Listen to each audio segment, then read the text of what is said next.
Hello, good morning.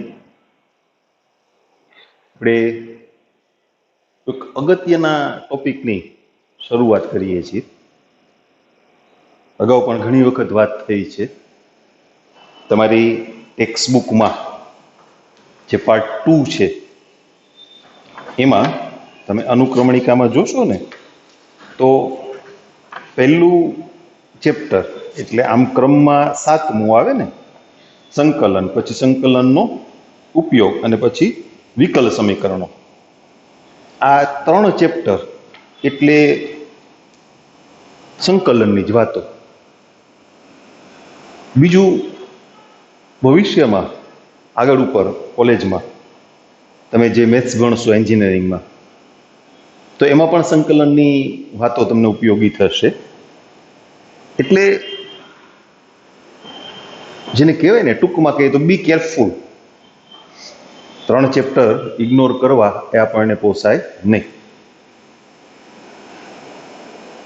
સંકલન શું છે? તો કે વિકલનની જે ક્રિયા છે, તમે ભણી ગયા વિકલનની આખી વાત. આપેલા વિધેય પરથી એનું વિકલિત મેળવવાની ક્રિયા એટલે વિકલન. તો એની પ્રતિક્રિયા એટલે વિધેયનું વિકલિત, આવો શબ્દ વાપરીએ. ધારો કે એફએક્સ નું વિકલિત, એક્સ ના સાપેક્ષ વિકલિત જીએક્સ છે, તો જીએક્સ નું સંકલિત અથવા પ્રતિવિકલિત એફએક્સ છે એમ કહેવાય. જેમ કે સાઇન એક્સ નું એક્સ ના સાપેક્ષ વિકલિત શું છે? કોસેક્સ. તો કોસેક્સ નું એક્સ ના સાપેક્ષ પ્રતિવિકલિત અથવા સંકલિત સાઇન એક્સ છે. પ્રતિવિકલિત અથવા સંકલિત માટે એક બીજો નહીં, ત્રીજો શબ્દ પણ છે, એ છે પૂર્વગ. પૂર્વગ લખશું આપણે. એટલે બને શું, જો આપણે એ સાઇનની જ વાત લઈએ સમજવા માટે, પછી આપણે એની નોંધ કરીએ વ્યાપક સ્વરૂપમાં. તમે એમ કહો કે ભાઈ સાઇન એક્સ નું એક્સ ના સાપેક્ષ વિકલિત કોસેક્સ છે, તો કોસેક્સ નું પ્રતિવિકલિત અથવા સંકલિત અથવા પૂર્વગ એ સાઇન એક્સ છે. કોઈ વિધેયનું એક્સ ના સાપેક્ષ વિકલિત દર્શાવવા માટેનો સંકેત આ પ્રમાણે છે ને, આમ ડેશ ડેશ ડેશ કર્યું છે કાઉન્સમાં, એટલે ત્યાં વિધેય મુકાય, એક્સ નું વિધેય, ચલ એક્સ નું કોઈ પણ વિધેય. એમ ચલ એક્સ ના વિધેયનું સંકલિત, તો એના માટેનો સંકેત અહીંયા વિધેય મુકાય, બાજુમાં ડીએક્સ. ડીએક્સ શું બતાવે છે? એક્સ ના સાપેક્ષ સંકલિત. ત્યાં ડી બાય ડીએક્સ છે, એક્સ ના સાપેક્ષ વિકલિત બતાવે. આ સંકલનની નિશાની છે. અહીંયા વિધેય, અહીંયા ડીએક્સ શું બતાવશે? એક્સ ના સાપેક્ષ સંકલિત. એટલે કોસેક્સ નું એક્સ ના સાપેક્ષ સંકલિત એ લખવું હોય તો આમ લખાય, d by dx of sine x equal to cos x. તો કોસેક્સ નું એક્સ ના સાપેક્ષ સંકલિત. સંકલનને અંગ્રેજીમાં ઇન્ટિગ્રેશન કહે છે. એટલે આપણે મોટા ભાગે એ શબ્દ વાપરશું, integration of cos x dx equal to sine x. પણ હવે બનશે શું કે તમે સાઇન એક્સ ની સાથે કોઈ પણ અચળ સંખ્યા, સરવાળા કે બાદબાકીમાં ગમે તે અચળ મૂકશો તો વિકલન તો જવાબમાં કોસેક્સ જ આવવાનું, કારણ કે અચળનું વિકલન 0 થાય છે. તો પ્રશ્ન એ થાય, માની લો કે અહીંયા હવે કોઈ પણ અચળ માટે આપણે સી લખી નાખીએ, તો કોસેક્સ નું એક્સ ના સાપેક્ષ સંકલન, તો અહીંયા તો એવું કઈ નથી છે ને, સી નું મૂલ્ય 0 ગણાય. એટલે આ છે ને, એ કોસેક્સ નું કોઈ એક સંકલિત થયું, આ વ્યાપક થયું, આ વ્યાપક થયું, આ નિશ્ચિત થયું.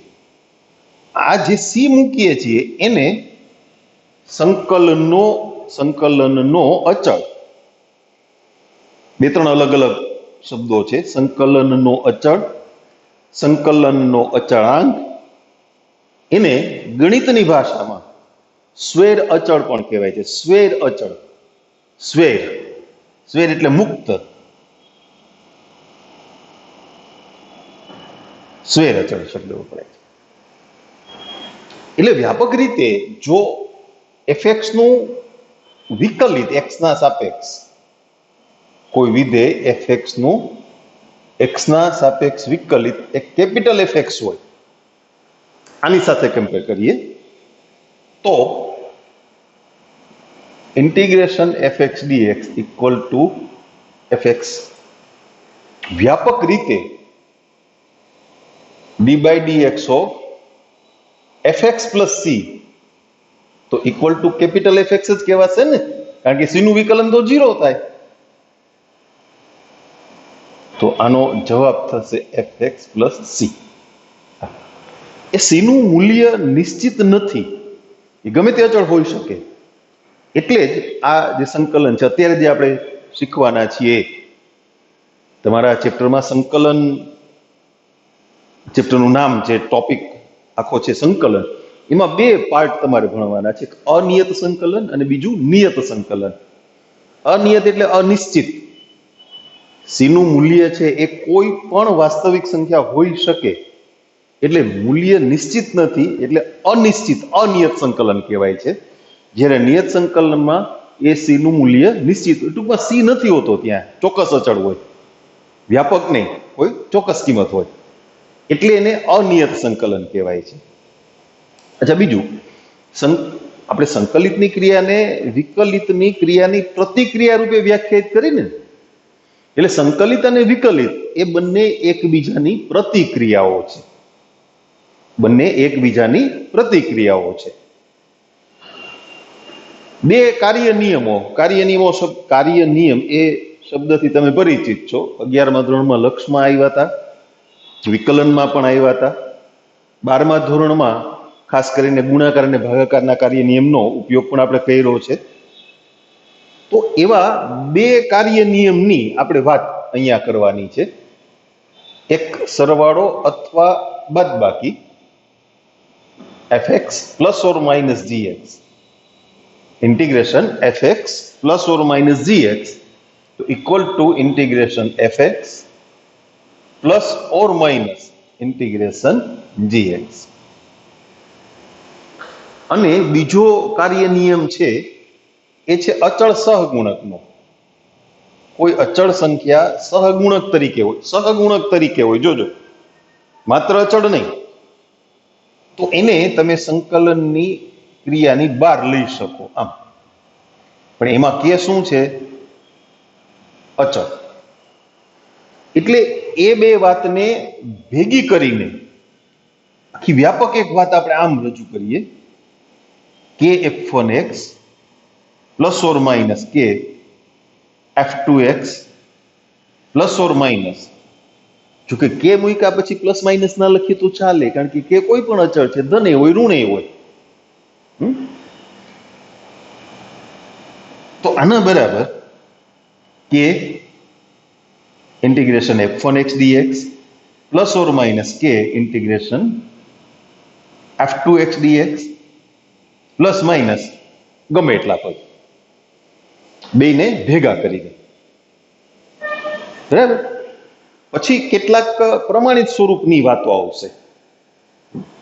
એમાં 6 ત્રિકોણમિતિ, અત્યારે તમારી પાસે માત્ર એક આધાર છે, સંકલિતની ક્રિયા છે એ વિકલિતની ક્રિયાની પ્રતિક્રિયા છે. એટલે જેટલા વિકલિત અંગેના પ્રમાણિત સૂત્રો છે એના પરથી પ્રતિક્રિયા રૂપે સંકલન માટેના પ્રમાણિત સૂત્રો બન્યા. પછી આગળ જેમ ગુણધર્મો ડેવલપ થતા જશે એમ નવા સૂત્રો એડ થતા જશે. અત્યારે આપણી પાસે 6 ત્રિકોણમિતીય વિધેયના વિકલિતો અંગે પ્રમાણિત સૂત્રો છે. તો એનો ક્રમ ઉલટાવી અને સંકલિત અંગેના પ્રમાણિત સૂત્રો તૈયાર કરવાના છે. 6 ત્રિકોણમિતીય પ્રતિવિધેયના વિકલિત એ પણ તમે જાણો છો, તો એનો ક્રમ ઉલટાવવાનો છે. અને બહુપદી વિધેય, ઘાતાંકીય વિધેય, લઘુગણકીય વિધેય, તો એના માટે પણ વાત કરવાની છે. એટલે હવે આપણે ધીમે ધીમે શરૂઆત કરીએ. આ બધી નોંધ કરી, ખાસ તો તમારે પ્રમાણિત સૂત્રોમાં ધ્યાન દેવું પડશે, બરાબર પાકા કરવા પડશે. ધ્યાન દેવું પડશે એટલે બરાબર પાકા કરવા પડશે. અને એમાંય ખાસ કરીને વેરી ઇમ્પોર્ટન્ટ, ત્રિકોણમિતીય વિધેયના જે પ્રમાણિત સૂત્રો છે સંકલન માટે, ક્રિયાક્રમ ઉલટાવીને છે એટલે નિશાનીમાં ગડબડ થવાની પૂરી શક્યતા છે. એટલે ખાસ જોજો એમાં ભૂલ ના થાય. આપણું ચેપ્ટર નંબર 7 સંકલન. એટલે આપણે અત્યારે ભણીએ છીએ એ છે અનિયત સંકલન.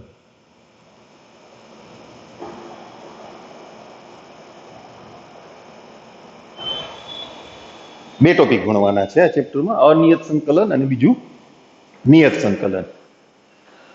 સૌથી પહેલા પ્રતિક્રિયાની વાત આપણે નોંધી લઈએ. ટૂંકમાં લખશું, બહુ જાજી લાંબી માથાકૂટ નહીં કરીએ. એ સમજવું અને યાદ રાખવું સરળ પડે. જો d by d x of f x equal to capital f x, તો સ્મોલ એફ એક્સ ને કેપિટલ એફ એક્સ નું એક્સના સાપેક્ષ પ્રતિવિકલિત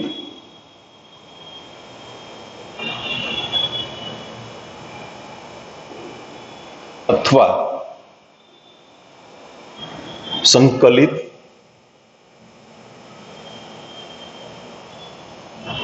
અથવા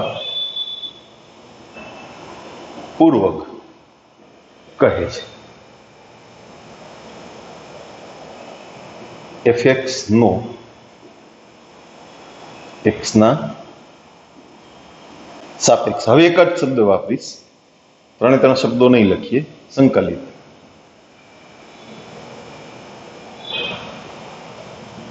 એ સંકેતમાં આ રીતે દર્શાવાય છે.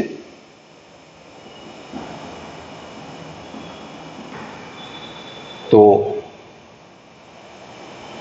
D by d x of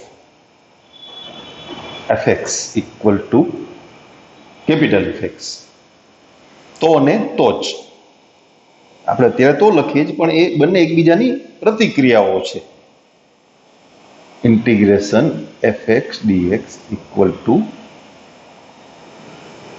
small f x. વ્યાપક રીતે કોઈ પણ અચળ C belongs to R માટે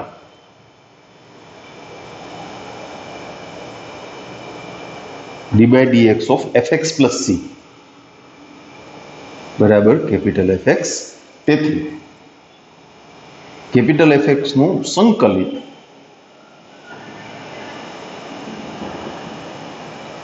c ને સંકલનનો અચળ, એના બધા નામ તમને અત્યારે આપી દઉં છું, પછી દર વખતે બધા નામનો ઉલ્લેખ આપણે નહીં કરીએ. સંકલનનો, તમે ફિઝિક્સમાં કદાચ અચળાંક શબ્દ વાપરતા હશો, અચળાંક અથવા સંકલનનો સ્વૈર અચળ કહે છે. ઓકે, હા, હવે એના પ્રમાણિત સૂત્રો અને પછી કાર્ય નિયમો બેયની વાત કરવાની છે. પહેલા વાત કરીએ કાર્ય નિયમોની. હવે કાર્ય નિયમોમાં એવું છે, તમને થોડો અનુભવ છે લક્ષ અને વિકલન વખતે, સરવાળો, બાદબાકી, અચળ સહગુણક, તો એનો દાખલામાં ઉપયોગ થઈ જાય તો આપણને ખ્યાલ પણ ન આવે, કારણ કે એટલું સહજ થઈ ગયું છે આપણા માટે. બે વિધેય સરવાળામાં હોય sin x plus cos x અને એનું વિકલિત મેળવતા હો y બરાબર sin x plus cos x, તો dy by dx cos x minus sin x આપણે સીધું લખી નાખીએ. પણ ગુણાકાર અને ભાગાકાર એના કાર્ય નિયમોમાં ખાસ કરીને વિકલનની વાત વખતે તો ધ્યાન દેવું પડે ને. સંકલનમાં સરવાળો અથવા બાદબાકી એ બંને એક જ ક્રિયા ગણાય. અચળ સહગુણક એ બે કાર્ય નિયમોની અત્યારે વાત કરીએ છીએ. ગુણાકારનો કાર્ય નિયમ એ થોડા સમય પછી આવશે. એ અગત્યની વાત છે સંકલન માટે. ભાગાકાર માટેનો કોઈ કાર્ય નિયમ સંકલનમાં નથી. ગુણાકાર માટે છે, પણ જેમ વિકલનમાં ભાગાકારના કાર્ય નિયમમાં બરાબર ધ્યાન દેવું પડે, એમાં ભૂલ પડવાની શક્યતા વધી જાય, એમાં અહીંયા ગુણાકારના કાર્ય નિયમ વખતે ધ્યાન આપવું પડશે. ભાગાકારનો તો કોઈ કાર્ય નિયમ સંકલનમાં છે જ નહીં. એટલે અત્યારે આપણે હમણાં જે સમજતા હતા ને એ બે કાર્ય નિયમો અને પછી એની વ્યાપક ગોઠવણ એની નોંધ કરી લઈએ આપણે. fx plus or minus gx નું સંકલિત તો બરાબર integration fx dx plus or minus integration gx dx. Second કે fx dx, જ્યાં કે શું છે? અચળ. લખશું આપણે બાજુમાં કે અચળ. હવે એ બંનેને ભેગા કરી અને આખી એક વ્યાપક રજૂઆત આપણે હમણાં વાત કરી હતી કે f1x પ્લસ ઓર માઇનસ કે f2x પ્લસ ઓર માઇનસ કે f3x, ક્યાં સુધી જવાની છૂટ? ગમે ત્યાં સુધી. એટલે ગમે એટલા વિધેય એ સરવાળા કે બાદબાકીની ક્રિયાથી જોડાયેલા હોય. પછી કે સહગુણક કે ના હોય તો કે બરાબર 1 ગણાય. ના હોય તો એટલે તો ઇક્વલ ટુ કે integration f1x dx plus or minus કે integration f2x dx plus or minus કે ઇન્ટિગ્રેશન f3x dx વગેરે. આ થઈ એના કાર્ય નિયમોની વાત. હવે જે પ્રમાણિત સૂત્રો છે એની આપણે યાદી બનાવવી છે.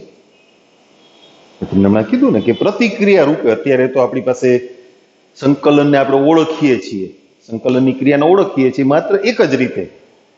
કઈ રીત? એ વિકલનની ક્રિયાની પ્રતિક્રિયા છે. સંકલનની ક્રિયા છે એ વિકલનની જે ક્રિયા છે એની પ્રતિક્રિયા છે. એટલે વિકલનના પ્રમાણિત સૂત્રોની યાદી તમને બાજુમાં સમજાવતો જઈશ. અને તમારે વિકલનની ક્રિયા માટેની જે વાત હતી યાદ રાખવાની નથી. તમારે યાદ રાખવાના છે તો સંકલનના જ પ્રમાણિત સૂત્રો. પણ એ ગોઠવણ કેમ થઈ છે એ સમજવા માટે આપણે બાજુમાં વાત કરતા જઈએ.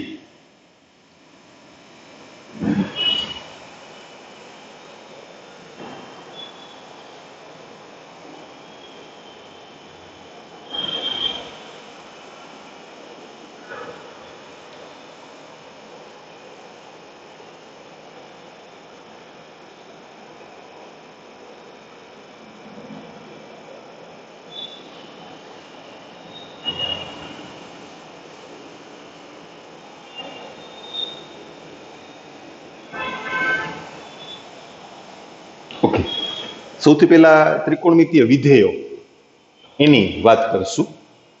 તમે જાણો છો sin x નું વિકલિત. અત્યારે બધા x ના વિધેય લેશું એટલે દર વખતે x ના સાપેક્ષ એ શબ્દ આપણે રજૂ કરશું, બોલશું નહીં. પ્રમાણિત સ્વરૂપો જે તમારે પાકા કરવાના છે એમાં પહેલું આપણે અહીંયા બાજુમાં સમજતા જઈએ, પછી જગ્યા કરી દઈએ હમણાં. જો sin x નું વિકલિત શું છે? cos x. તો cos x નું સંકલિત.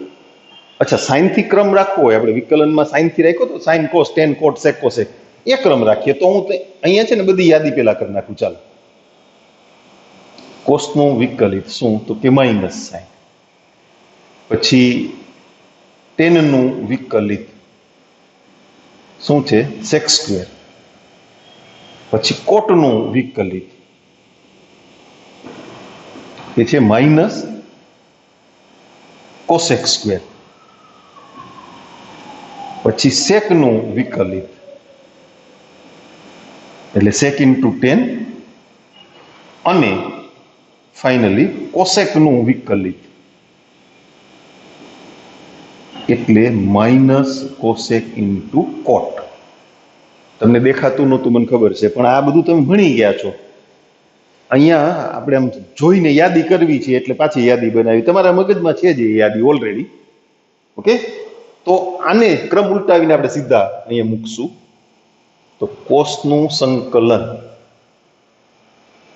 તમે એમ કહેતા હતા સાઈન પેલા જોઈએ જ કા? હા હા હા, ક્રમ મગજમાં છે. સાઈન, કોસ, ટેન, કોટ, સેક, કોસેક, આવું. ઓકે, તો સાઇન એક્સ નું એક્સ ના સાપેક્ષ સંકલન, ઇન્ટિગ્રેશન સાઇન એક્સ ડીએક્સ. હવે જો કોસનું વિકલન છે એ માઇનસ સાઇન થાય છે, તો સાઇન કોનું વિકલન થાય? તો કે માઇનસ કોસનું, બરાબર ને? એટલે સાઇન એક્સ નું સંકલન minus cos x plus c. નિશાનીની ગડબડ થવાનું ચાલુ થઈ ગયું છે છોકરાઓ. સાઇનનું વિકલન ધન છે, પણ સાઇનનું સંકલન ઋણ છે.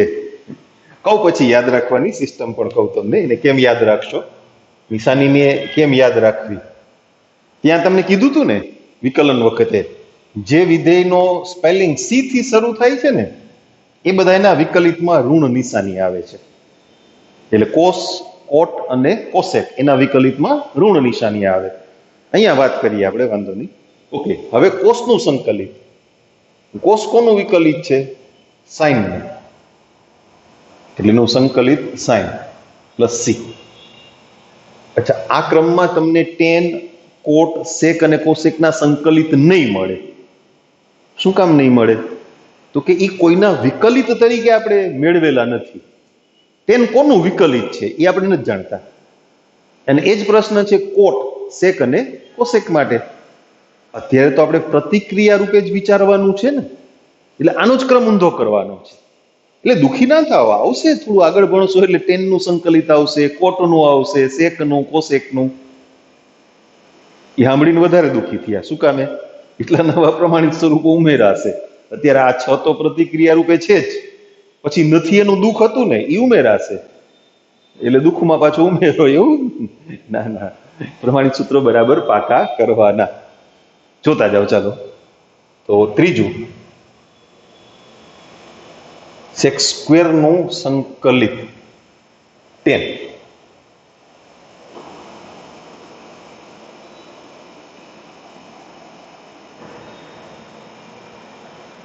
હવે ખ્યાલ આવશે ને? માઇનસ નિશાની સામે લઈને આપણે ગોઠવણ કરીએ છીએ.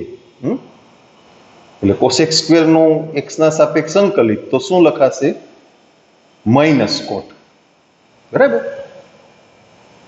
પછી સેક 10 નું સંકલિત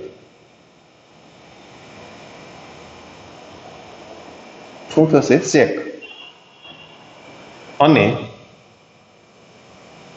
કોસેક કોટ નું સંકલિત એ શું થશે? Minus cosec x. ત્યાં એવું કહેતા હતા કે સી વાળા વિધેયના વિકલિત છે હંમેશા ઋણ આવે. અહીંયા ઊંધું છે, જેના જવાબમાં સી વાળું વિધેય આવે એને માઇનસ નિશાની લાગે. જો કોસને માઇનસ નિશાની લાગી, સાઇન 10 નથી લાગી, અહીંયા લાગી ગઈ. અહીંયા નથી, અહીંયા છે. જવાબના વિધેયમાં સી આવે ને ત્યાં માઇનસ નિશાની લાગે. આ પ્રમાણિત સૂત્રો છે ને, આમ તો સિરિયલ જ પાકા કરવાના હોય તમારે, પણ તમને થોડીક સરળતા રહીએ, ઓવરબર્ડન ન થાય એટલે તમે લોકો છે ને એને વિભાગ કરી નાખજો. કઈ રીતે? આ આટલા 6 છે, આવું કઈ મેથ્સમાં બનાવવાનું ટેક્સ્ટબુકમાં નહીં મળે તમને. આવું હું તમને વિભાગ કરી દઉં છું, એ માત્ર તમે સ્ટેપ બાય સ્ટેપ તૈયાર કરો એટલા માટે. દાખલામાં તો ભેગો જ ઉપયોગ કરવાનો છે, બરાબર? એટલે આવા વિભાગ કરી નાખો. ભાઈ આ 6 એનો વિભાગ 1, એ પાકા થઈ જાય પછી પાછા આગળ ચાલો. હવે આપણે વાત કરશું ઘાતાંકીય વિધેય, લઘુગણકીય વિધેય, બહુપદી વિધેય, આ બધાની. એટલે એને આપણે નંબર 2 આપીએ. આ બીજો વિભાગ. લાંબો કોઈ પેરેગ્રાફ તૈયાર કરવાનો હોય તો તમે એવું કરો ને, ટુકડા કરી નાખો. એક તૈયાર કરો, પછી બીજું, પછી ત્રીજું, પછી સળંગ. 10મા ધોરણમાં નિબંધ એમ પાકા કરતા હતા હે ને ગુજરાતીમાં. ઓકે, હવે x ની n ઘાતનું વિકલિત આપણે સેકન્ડ પાર્ટની તૈયારી કરીએ. એ કેટલું છે તો કે n into x⁻n - 1. આપણે તો સંકલનમાં x ની n ઘાત મૂકવું છે, તો x ની n ઘાત કોના વિકલનથી મળે? તો ભાઈ જુઓ, વિકલન કરો એટલે ઘાત ઓછી થાય. હવે તમારે અહીંયા n ઘાત જોતી હોય તો અહીંયા કેટલી ઘાત લેવી પડે? n+1. એટલે d/dx of x⁻n + 1. તો જવાબ શું આવશે? n+1 ગુણ્યા x ની n ઘાત. અમારે તો વિકલિત સ્વરૂપે માત્ર x ની n ઘાત મેળવવા છે, તો અમે x ની n ઘાતનું સંકલિત શું છે કહી શકીએ ને. ઓકે, વળી પાછા આગળ વાત વિચારીએ. તો અહીંયા તમે x ની n+1 ઘાત છેદમાં n+1 આમ મૂકો એટલે ઘાત ગુણાકારમાં આવશે. n+1 તો એ ઉડી જશે અને એક ઘાત ઓછી કરીને લખશો એટલે અહીંયા આવશે x ની n ઘાત. બરાબર ને કે નહીં? પણ એમાં તમારે એક શરત મૂકવી પડશે, n not equal to -1. કારણ કે તમે આ ક્રમમાં ચાલવાના છો ને, એટલે તમારા જવાબમાં સંકલિત રૂપે જે પદ આવશે એમાં છેદમાં n+1 હશે. હવે n ની કિંમત -1 હોય તો છેદમાં 0 થઈ જાય ને, બરાબર? નંબર સિરિયલ રાખું છું. આ 7મો x ની n ઘાતનું સંકલિત. તો x ની n+1 ઘાત છેદમાં n+1 પ્લસ સ્વૈરચળ c n not equal to -1. તો પાછો બીજો પ્રશ્ન આવશે, n ની કિંમત -1 હોવી એટલે 1/x. તો 1/x નું સંકલિત તમારે શું કરવું? કારણ કે ઘાત તરીકે તો -1 આવે એવું બને ને. અચ્છા, તો યાદ કરો 1/x કોનું વિકલિત હતું? તમારી યાદી પ્રમાણે મને ખબર છે તમે પાકું કર્યું છે પ્રમાણે log x નું વિકલન 1/x, જ્યાં x > 0 આવું લખતા હતા ને. પણ જો તમે લેક્ચર બરાબર એટેન્ડ કરતા હો તો વચ્ચે એક વખત મેં તમને આ વાત સમજાવી હતી વ્યાપક રીતે. લોગ માનાંક x નું વિકલિત મેળવો ને તો એ 1/x જ થાય. લોગ માનાંક x પછી ખાલી એટલી જ શરત મૂકવી પડે, x not equal to 0 છેદમાં આવ્યા ને એટલે, બરાબર? તો આ સંકલિત થશે લોગ માનાંક x plus c. Of course x એ તો શૂન્યતર હોય જ ને, તો છેદમાં નગર ક્યાંથી લખાય? બરાબર ને? ચાલો, એટલે એ બે થઈ ગયા. હવે ઘાતાંકીય વિધેયની વાત યાદ કરીએ. a⁻x નું વિકલન તમને ખબર છે ને? a⁻x into log a. a⁻x નું વિકલન a⁻x into log a. એ લોગ નો આધાર આપણે લખતા નથી. શું કામ? ઈ હોય ત્યારે નથી લખવાનો. આપણે તો જવાબમાં a⁻x જોઈએ છે. કોનું વિકલન કરતા જવાબ a⁻x આવે? ઓકે, એ તો સહેલું છે. આ તો અચળ છે ને, તમે આ બાજુ લઈને છેદમાં મૂકી દો. a⁻x ના છેદમાં log a એનું વિકલન કરો એટલે 1/log a અચળ સહગુણક. a⁻x નું વિકલન a⁻x into log a. તો log a ઉડી જાય. આનું વિકલન તમે લખો એટલે આ અચળ એમને રાખવા પડે. a⁻x into log a એટલે શું થયું? a⁻x. તો a⁻x નું સંકલિત નંબર 9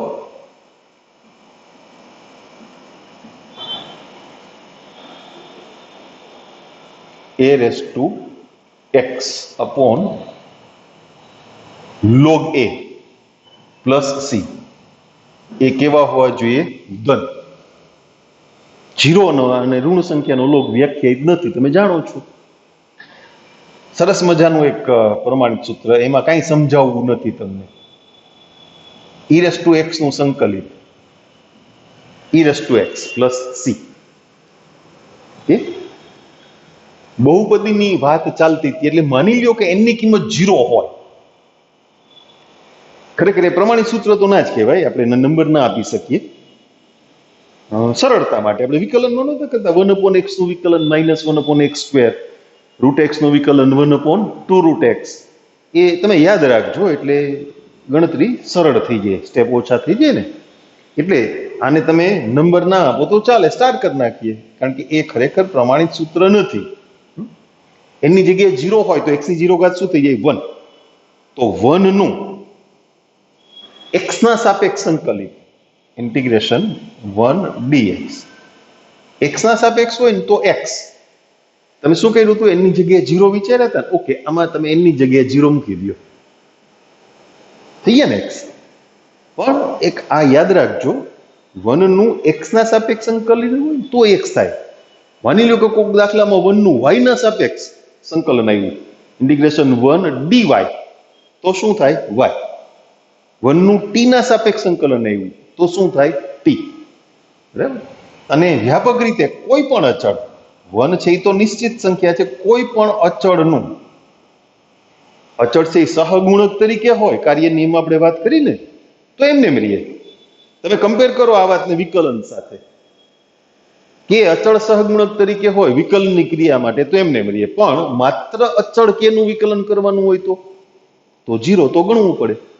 એ માત્ર કેનું સંકલન કરવાનું હોય તો ગણવું પડે. કે સહગુણક તરીકે હોય ને, માની લ્યો કે 2 sin x, તો તમારે sin x નું સંકલિત લખવાનું છે -cos x, 2 એમને એમ રહેશે. પણ માત્ર 2 હોય સંકલનમાં તો, બરાબર. તો આ સમજાવું, કે છે ને એ k ગુણ્યા x ની 0 ઘાત અચળ પદ છે, એ 0 ઘાત વાળી બહુપદી ગણાય ને. હવે આ પ્રમાણિત સૂત્ર જુઓ. પહેલું, x ની 0 ઘાત છે તો એમાં એક ઘાત ઉમેરાય, એટલે 0 + 1 છેદમાં 0 + 1 + c. એટલે શું થયું? kx. તો k નું x ના સાપેક્ષ સંકલિત kx + c. x ના સાપેક્ષ હોય તો, હમણાં વાત કરીને એમ, y ના સાપેક્ષ હોય તો ky, t ના સાપેક્ષ હોય તો kt. આ રીતે. હવે ત્રીજો વિભાગ શરૂ કરીએ. જો આવા કોઈ વિભાગ ટેક્સ્ટબુકમાં નથી, આપણે વિભાગ કરીએ છીએ, પાછું યાદ કરાવી દો, પાછા કહેતા નહીં ટેક્સ્ટમાં તો આવું નહોતું. સરળ રહે એટલા માટે આપણે આ વિભાગ અલગ કર્યા છે. તમારે બધું જ પાકું કરવાનું છે, આમાંથી કાંઈ છોડી દેવાનું નથી. હાલો, પહેલો વિભાગ પાકો કરીએ, બીજો નથી કરવો, ત્રીજો હમણાં નથી કરવો, એમ નહીં ચાલે. એના માટેની વાત અહીંયા સમજતા જશું ને. પાછી પ્રતિવિધેયની વાત કરીએ છીએ. હવે sin ઇન્વર્સ x નું વિકલિત કેટલું? તો કે 1/√1 - x². એમાં શરત છે શું?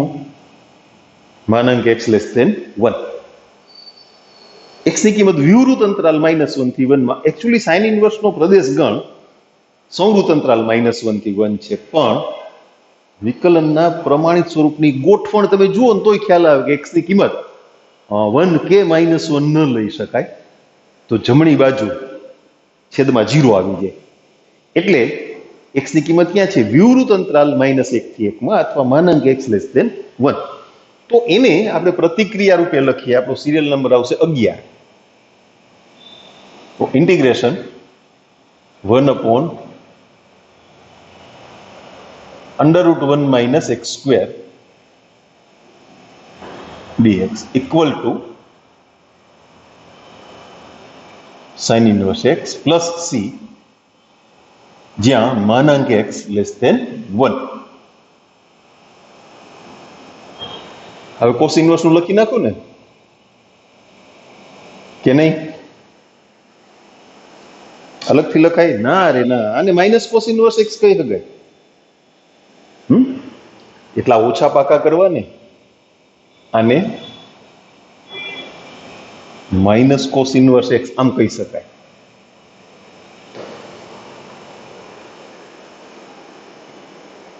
માઇનસ નિશાની હોય તો હું કરવું, બહાર લઈ લ્યો.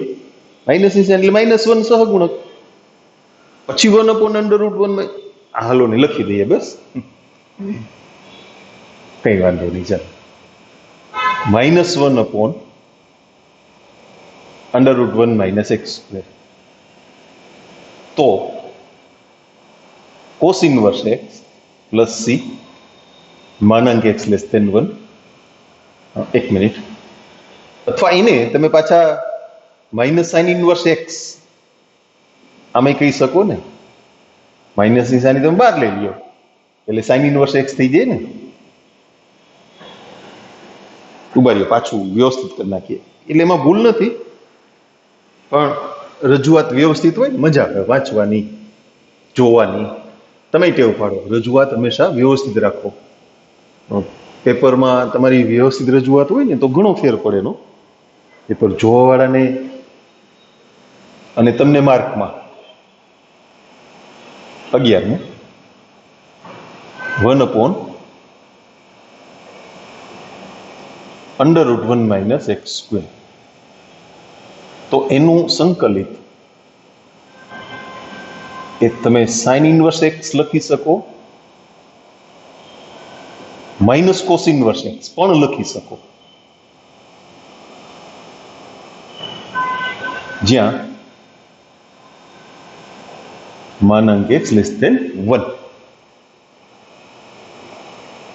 એમ -1/√1 - x² આવ્યું તો એ કોસ ઇનવર્સ એક્સ નું વિકલિત તો છે જ, બરાબર ને.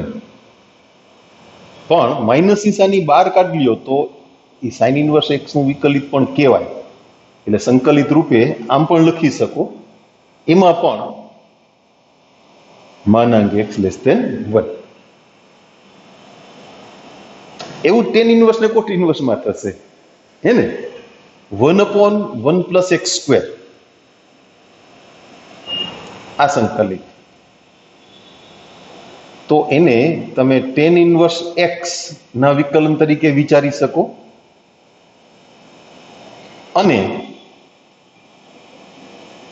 માઇનસ કોટ ઇનવર્સ એક્સ ના વિકલન સ્વરૂપે પણ વિચારી શકો. અને એમાં એક્સ છે એ કોઈ પણ વાસ્તવિક સંખ્યા છે. કોટ ઇનવર્સ એક્સ ના વિકલનની વાતની તમે તો રજૂઆત ના કરી, આ કર દો ભાઈ, હાલો બસ. તો એનું સંકલિત કોટ ઇનવર્સ એક્સ એ કહેવાય, અને માઇનસ ટેન ઇનવર્સ એક્સ પણ કહેવાય. પછી સેક ઇનવર્સ ને કોસેક ઇનવર્સ 1/√x √x² - 1. કોનું વિકલિત છે? સેક ઇનવર્સ એક્સ નું, બરાબર છે. અથવા માઇનસ કોસેક ઇનવર્સ એક્સ નું, સેક ઇનવર્સ એક્સ પ્લસ સી.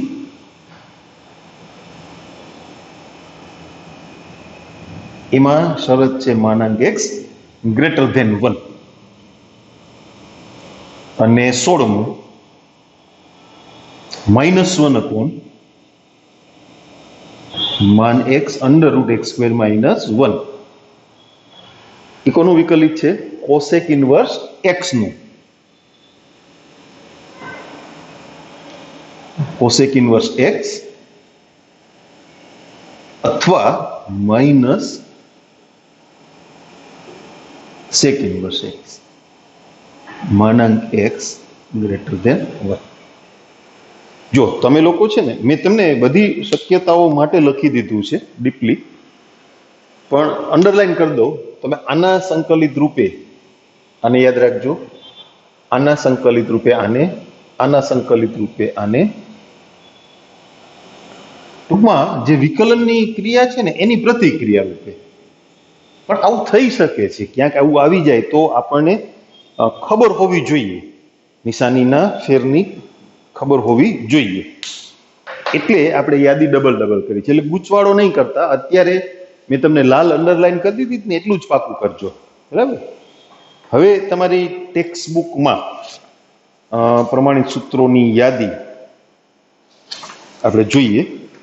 જો શરૂઆતમાં એક્સની એન ઘાત, પછી 1 નું સંકલન, નહીં તો આપણે લખ્યું ને.